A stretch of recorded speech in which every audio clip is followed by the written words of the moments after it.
Hello and welcome to drinknectar.com. I am your host, Josh Wade, and this is the internet's place to explore the five senses of coffee and wine. Today we are at Barrister Winery in downtown Spokane on Jefferson and Railroad Avenue. We're going to go inside, learn a little bit more about how this winery came into existence, and see if we can lay the law down on some great wine. Well, I'm here today with Greg at Barrister Winery. We've been talking to Greg and Mike for quite a bit of time, just going through what the history of Barrister is, and I appreciate your time. I really do. It's been great talking with you. How did two lawyers get to be making wine? Well, first and foremost, we're best friends. Yeah. I mean, we've been friends for years, and we were wine drinking buddies. We drank a lot of wine together. We went to a lot of wine events. Yeah. And as it turned out, in '97, we went on vacation with our families, and we stopped into what we thought was a place where we could buy a bottle of wine, and they sold winemaking kits. So we picked up this kit to make 5 gallons of Zinfandel, and that's really where it all started. If we brought a bottle of gin with us, none of this would have happened. So was it good? We were so proud of it. We were so proud of that first bottle of wine, but it was fairly unremarkable. Yeah, sure. You look back on it. 2001, we became a bonded winery. We started out in 1,500 square feet over near the Spokane Arena. Crushed about 12 tons of grapes that year. So I had our first release in 2003. Excellent. And you became known for something. It's kind of became not an accident, but just out of the progression of what you were making, you started to become known for a Cab Franc. Yeah, Cab Franc, which most people don't know Cabernet Franc. Yeah. It's primarily historically been used as a blending grape. Right. It's put into Cabernet Sauvignon to soften the tannins. It's put into Merlot to add a kind of a berry-like component. For us, though, it was just perfect. You started to send that out to just maybe for some validation, sending out to some different events, some wine tasting or. Yeah, we sent 2003 was our first release, our 2001 cab, and we only had 140 cases, and that sold through pretty quickly. And so the next year we decided to enter our wine in a wine competition. So we sent it down to Los Angeles to the Wines of the World competition, about 3,400 wines in that competition, and we won Best of Show. And it was very, we were so surprised. And it was great exposure for us. We were written up in decanter in the UK and in Italy and Germany, but nothing up here. Right. So people up here really still hadn't heard of us. So that was our 2004 and 2005. We entered it in the Northwest Wine Summit, and it was won Best of Show there. The next year we entered it in the Tri-Cities Wine Festival, won Best of Show in there. So 3 years in a row, the wine was a Best of Show wine, and it started to get people's attention. Wow. As I tasted it, it really was remarkable. I expected some real strong back end, some tannin and everything, and tartness. But as you and Mike and I were talking, you emphasized kind of a barrister style.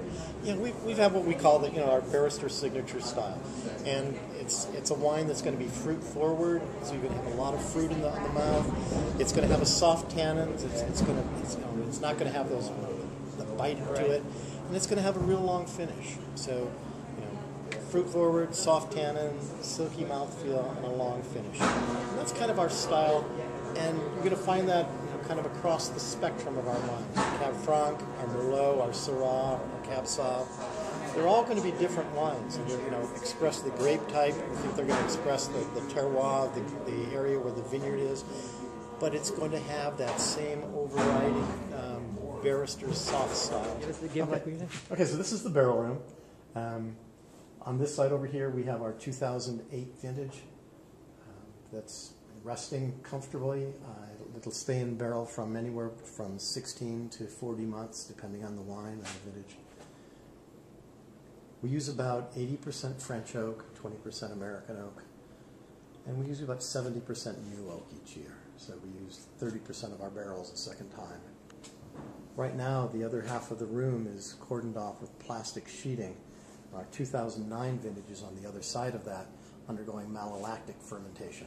We were talking about kind of the history, and we also moved toward the future and everything. And you guys were really excited about the launch of your wine club. Yes. So tell us about that. Well, we just started our wine club. Just no fancy name, just the Barrister Wine Club, and it's not a discount-driven club. It's an opportunity for people to connect with us.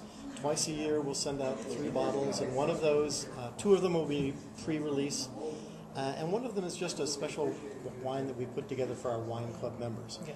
It's a wine club only release, so they get 1 bottle, and then there's if they would want to purchase more, they can, and it's something to make it special for the wine club members. You poured me one of them, and I think it's this one here. What was this wine that was part of the wine club? That was our Pepper Bridge Cabernet Sauvignon. Pepper Bridge Cabernet Sauvignon. And I just gave 1 sip of this, and the first word out of my mouth was wow, and it really is an amazing wine. And the wine club is not a huge commitment. It's like just twice a year. Twice a year, 3 bottles. And I think that's great. It's a good way for people to get into a club without having to spend hundreds and hundreds and hundreds of dollars throughout the year. We're sitting in, and you guys will see in a second here, this amazing space that they have as I'll pan through the event facilities. Really what sets you apart, in my opinion, in addition to your wines, not more than your wines, but in addition to your wines, is the amazing facility you have here. Oh, we were so dumb lucky to find this facility. Really, it's just a great space. When we first came here, you came through the roll-up door, and our tasting room consisted of a board between 2 barrels. and it's a space that we've been able to grow into for our new tasting room. With the 14-foot brick walls, we've been able to add an art component for First Fridays, and then downstairs, 7,200 square foot barrel room where we only have to go 1 high. It's really a dream come true for a wine facility. And so you have 25,000 square feet. All the production happens in here in this facility. And then you're also able to offer people a place to have events. Yes. It's pretty amazing. It's pretty cool. So this is the amazing event facility space that they have here at Barrister Winery. It's 25,000 total square feet where you can reserve the space for dinners, for weddings, corporate events. They got art on the wall that represents the First Friday artists that they have. And you see how expansive the facility is, and you can imagine having your event tasting room experiences up there in the corner where you can come in and experience all their wines in one sitting. They do have a $5 tasting fee, but that's credited back towards the purchase of any wine. So, as a lawyer, I've got to ask you this at the end. Do you have any closing arguments to provide here about Barrister Winery? Closing argument. I'm not a litigator, but I can tell you that I'd rather make wine than practice law any day. Would you really? It's so much more fun. I always like to end everything I do with it. Life is always meant to be enjoyed with friends, and one of the best things to do, and Mike was talking about it earlier too, is that there's just a component about drinking wine that is a relational component. So I want to encourage you to grab a glass of wine this evening, enjoy it with a friend, and drink happy. Cheers.